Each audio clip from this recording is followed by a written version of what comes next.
Para entender o que é a adenomiose, que é uma doença parente, uma prima da endometriose, que é uma outra doença que é a minha área de especialização, eu tenho, aliás, vários vídeos no canal do YouTube falando em detalhes sobre isso, é preciso entender as camadas do útero. Então, o endométrio é a parte interna do útero, que todo mês ele cresce e quando a mulher não engravida, ele vira fluxo menstrual. Existe a camada média do útero, que é a parede muscular uterina, e uma camada externa. Para ficar mais fácil de entender, fazendo uma comparação com o abacate, é como se tivesse a casca, a polpa e o caroço do abacate. O caroço seria o endométrio, a parte mais interna do útero.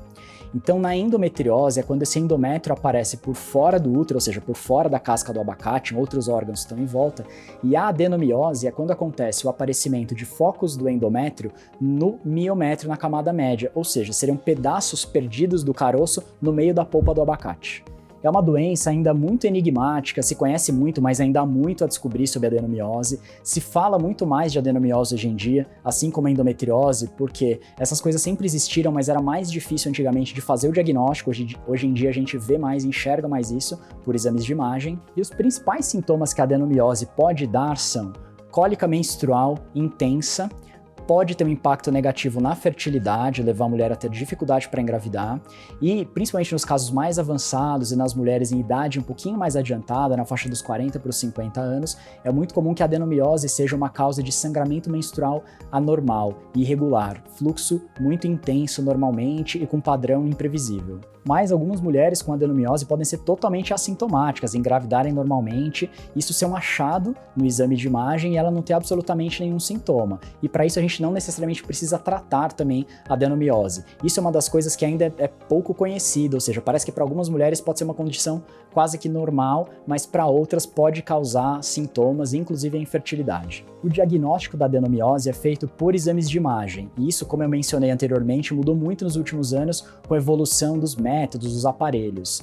Normalmente a ultrassonografia pode sugerir a presença de adenomiose, mas o exame mais sofisticado que vê isso melhor, com maior precisão, é a ressonância magnética de pelve, que nem sempre também é necessário. E por fim, sobre o tratamento, como eu falei, é muito variável entre as mulheres o perfil dos sintomas, algumas podem ser assintomáticas e nem precisar de nenhum tratamento, mas via de regra para as mulheres que têm sintomas, ou seja, têm cólica forte, sangramento menstrual aumentado ou irregular, e não desejam engravidar, o tratamento mais básico é bloquear a menstruação, por meio de algum método anticoncepcional, alguma pílula. O DIU, medicado de hormônio, pode ser uma boa opção para isso, então isso tem que ser discutido com o seu ginecologista. Agora, para mulheres que desejam engravidar e têm adenomiose, é uma questão um pouco mais complexa, como é também para a endometriose, e sobre isso tem uma vasta discussão na literatura médica, muita coisa ainda não muito bem estabelecida.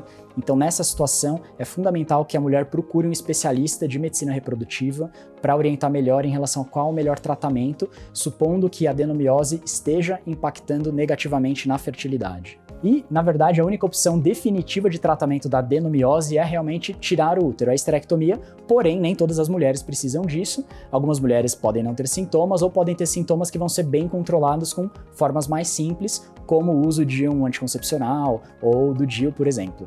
Mas mulheres que não responderem bem a esses tratamentos, que já tiverem completado a família, já estando numa faixa etária mais adiantada e que não tem mais desejo de engravidar, pode ser a solução realmente para o tratamento definitivo, a retirada do útero. Então, eu espero ter ajudado a entender um pouco melhor essa palavra, né, que às vezes aparece no exame e deixa a mulher preocupada e nem sempre ela encontra a informação adequada. Lembrando que no meu canal do YouTube eu tenho muitos outros vídeos sobre diversos temas de ginecologia e obstetrícia,